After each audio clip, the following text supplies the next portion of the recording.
my job was to clean these 7 floors between Friday and Sunday. So every time I would go to the 7th floor was the CEO's office.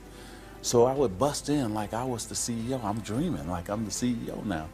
And then I would kick my feet up on his desk, recline the seat back, and I pretended like I had an assistant out front, and I would hit the intercom button. Tony, could you bring me today's paper and some coffee and donuts? You know? So I pretend she would come into the office. And who would have ever thought I've been blessed? And here I am the CEO of my own company. And the one thing I never had was poor dreams. Even though I grew up poor, I didn't have poor dreams. And one thing I never lacked was confidence in myself. I always believed in me.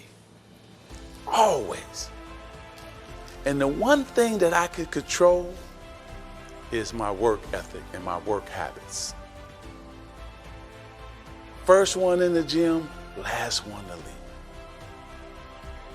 I'm the first one at work, last one to leave. It doesn't change. If you want to be successful, you got to get there early. You got to outwork your competition. It's all about up here. Now, I've been blessed to also marry the woman I always wanted to marry. I got 3 beautiful kids. You know, as soon as I got drafted by the Lakers, I was able to buy my parents their first home with some air conditioning. And then the blessing was I was able to send them on their first trip. Because 10 kids, you're not going on vacation. Vacation was driving down south to see the relatives in a deuce and a quarter, all packed, feet all in your face. Oh yeah, you guys know what I'm talking about. But see, you can't get to these times unless you remember those times. That's why I started crying when I got my uniform, because I remember shirts and skins. I remember playing on that asphalt every single day. I remember my mom sometimes putting the dinner in a cupboard somewhere so my brothers and sisters wouldn't get to it, or saving me a piece of that apple pie that I always liked, or that peach cobbler. She knew I loved that and knew that she had to hide it. So I remember all those times.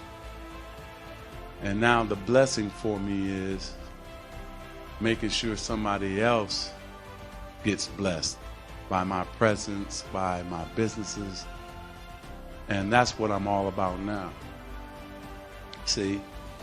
And we all, when we lay down at night, we say our prayers. We got to say, you know, how many lives have we touched? How many people have we affected? That's the challenge that we got to take upon all of us in here. Let me grab somebody and mentor them. Let me give them some information. Let me help them grow. And that's what I'm about. And so I want you to try to do the same thing.